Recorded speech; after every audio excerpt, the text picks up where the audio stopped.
Tabet, tu vas peut-être nous dire plus. Moi, je vais essayer, merci.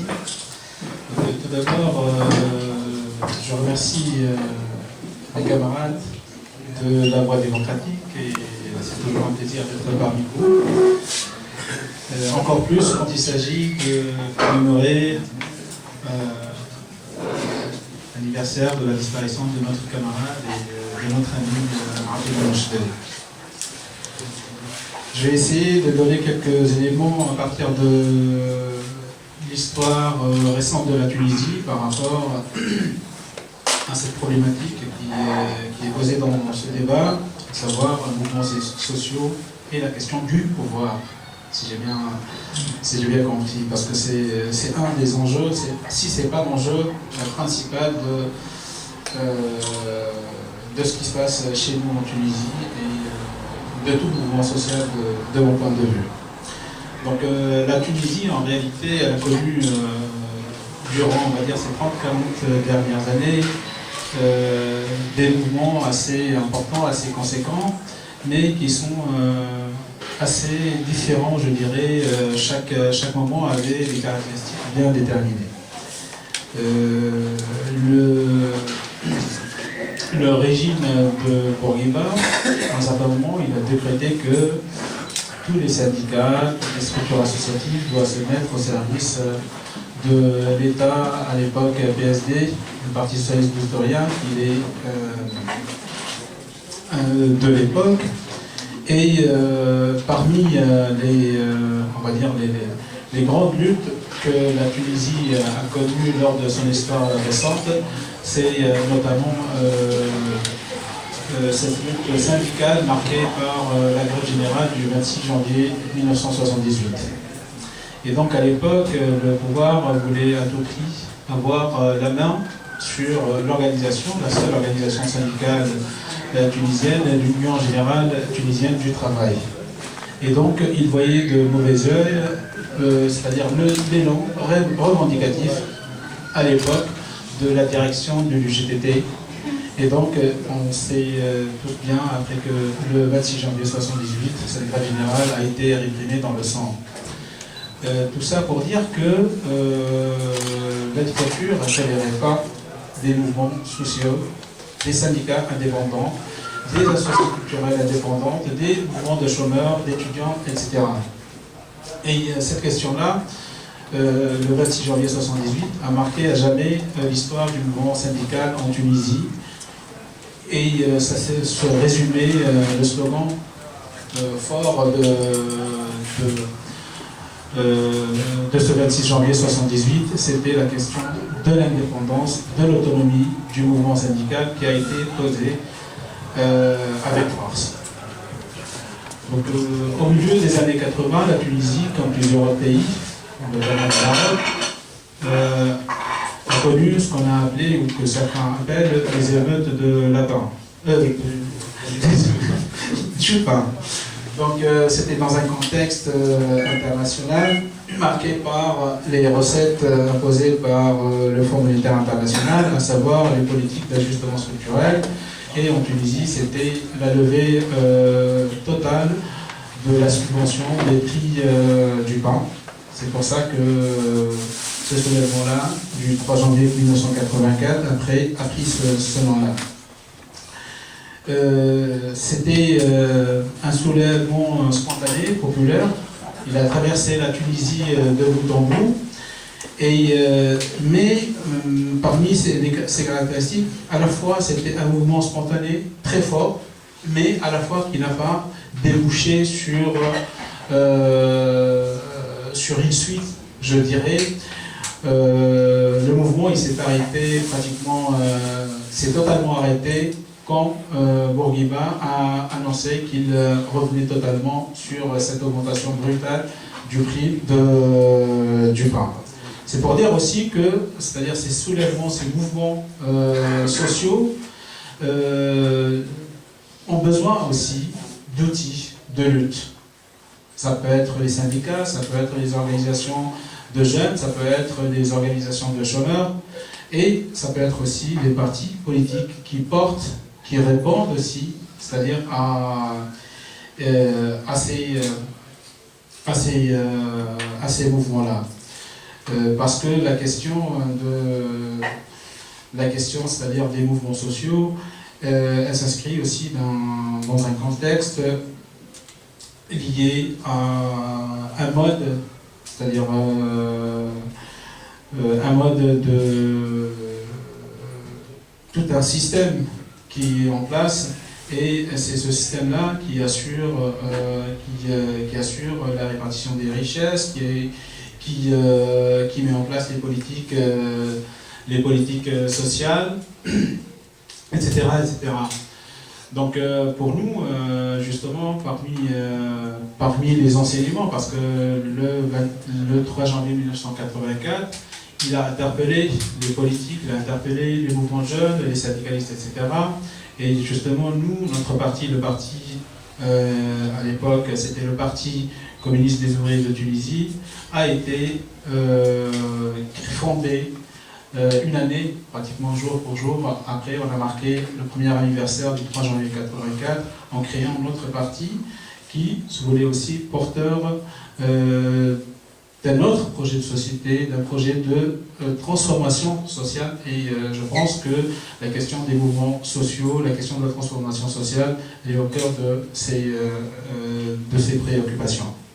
Donc pour ne pas faire trop long, je vais faire une transition rapide sur ce que la Tunisie, c'est-à-dire sur les 6 dernières années de la Tunisie, notamment le mouvement qu'a connu le bassin minier de Gafsa en 2008. Et c'était pratiquement, on va dire, pour nous, on considère que vraiment c'était le début, ça a marqué le début d'une fin. Et ça a marqué, c'est-à-dire ça a démontré que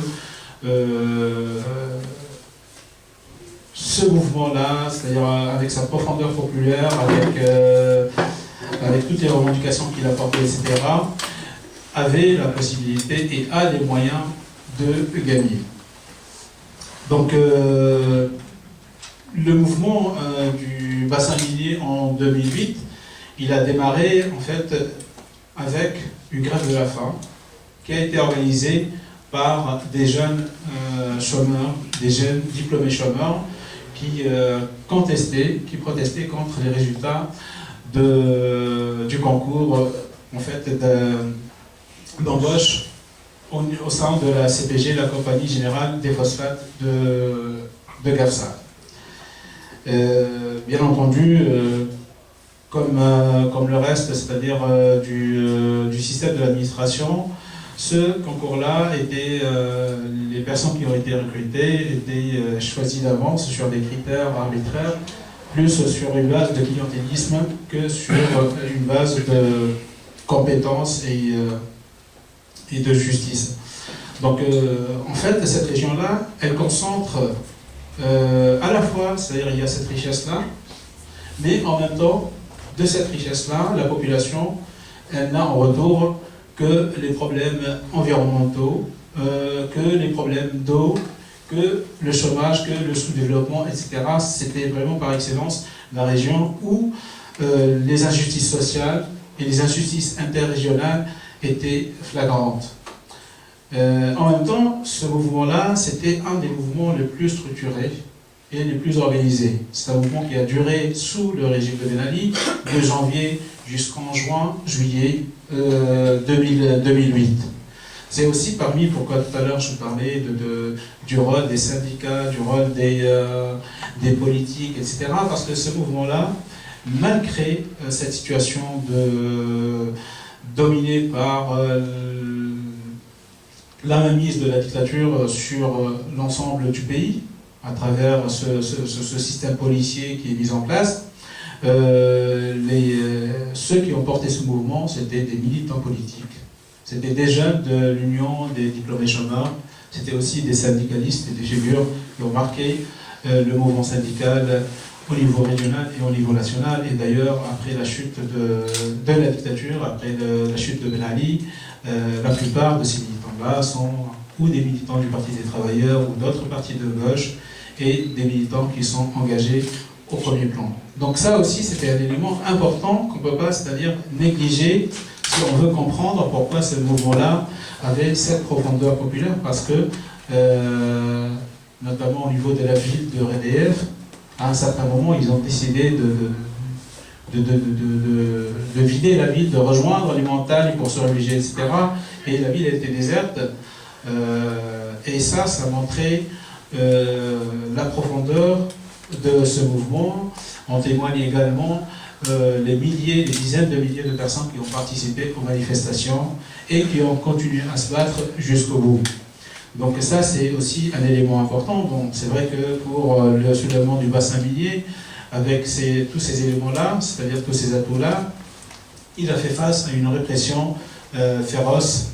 Les premiers martyrs, c'est-à-dire il y a eu 4 jeunes militants du bassin minier qui sont tombés sous la répression à l'époque.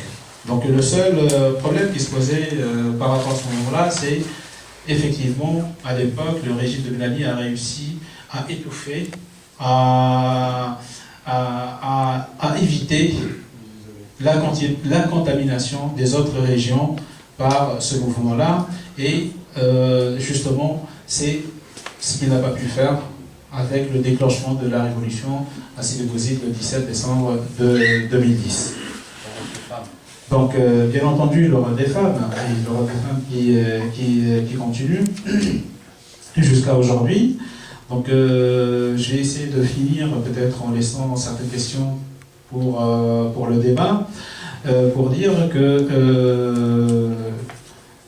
il est vrai aussi que le mouvement du bassin minier était un mouvement local sur des revendications aussi bien précises, qui sont liées à la dignité, au travail, contre la corruption, etc.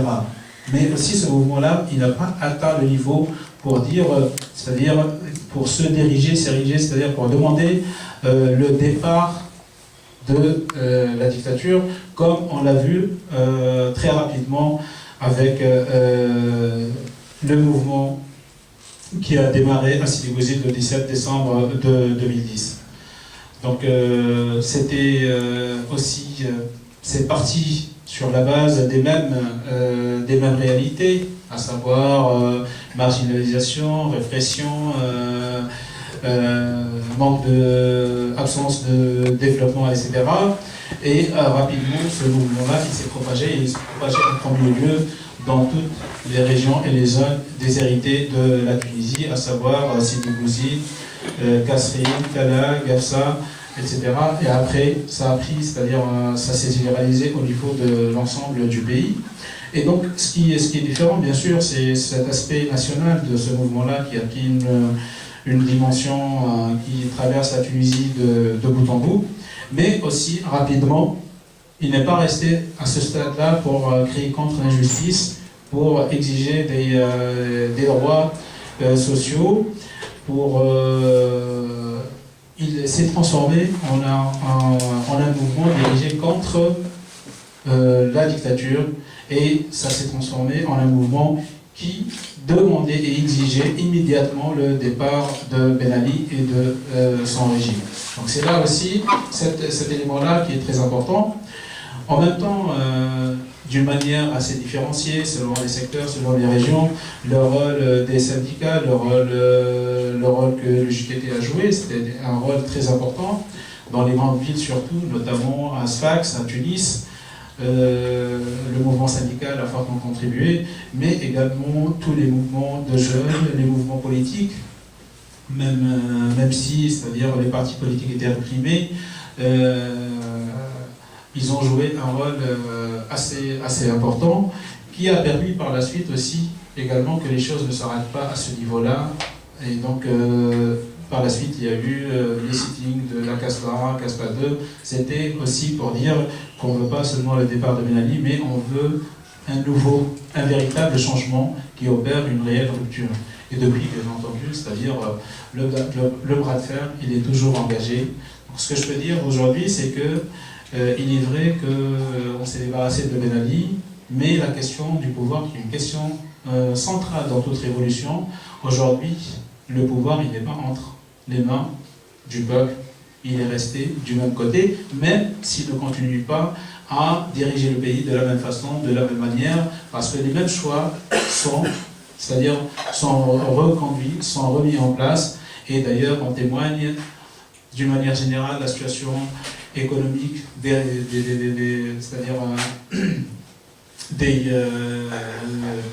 jeunes, des régions déshéritées, etc. Les mêmes, c'est-à-dire en gros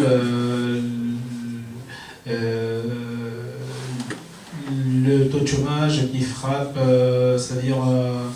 la jeunesse tunisienne, qui frappe plus fort dans certaines régions, les hommes les femmes plus que les hommes, etc., etc. Tout c'est-à-dire ce contexte-là, il est assez présent. Et et en même temps, c'est-à-dire ça aussi, c'est quelque chose de très important et qui montre qu'aujourd'hui, il y a peut-être un semblant de calme apparent de l'extérieur, mais il ne se passe pas un jour en Tunisie, il n'y a pas des sit-ins, il n'y a pas des mouvements par rapport à la question des conditions de travail. Surtout, là j'insiste là-dessus, dans les filiales des multinationales, vous avez peut-être connu la lutte que mènent les syndicalistes de la Télé, qui est filiale de la TECOR, mais je peux vous dire qu'il y a des dizaines de la Télé en Tunisie, il ne se passe pas une semaine, il n'y a pas des grèves parce que les conditions de travail sont véritablement moyenâgeuses et inhumaines. Donc la résistance sociale, elle est là. En même temps, en ce qui me concerne, et je conclue sur ce point-là, c'est que la question du pouvoir aussi, il faut qu'il y ait, c'est-à-dire des forces capables de servir, d'être ce support, cet outil qui ouvre des perspectives et des débouchés de changement à ce moment-là pour qu'il ne soit pas récupéré et détourné. Donc, parmi les enseignements qu'on a pu tirer, c'est aussi la création du Front populaire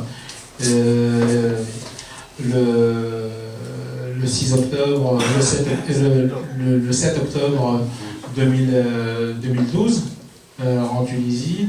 Le but, c'était de rassembler, d'unir les forces de gauche, les forces progressistes, les forces porteuses justement de cette lutte, de ce projet-là, parce que la question aussi de l'unité est une question fondamentale, comme ça a été dit dans notre démarche, et donc aussi la réussite de ce mouvement. Donc pour nous aujourd'hui, c'est vrai que la situation, elle a beaucoup changé, mais il y a encore, il y a encore beaucoup de choses à faire, et ça, justement, c'est aujourd'hui l'objet de la lutte qui est en cours en Tunisie, qui se passe tous les jours sur tous les niveaux.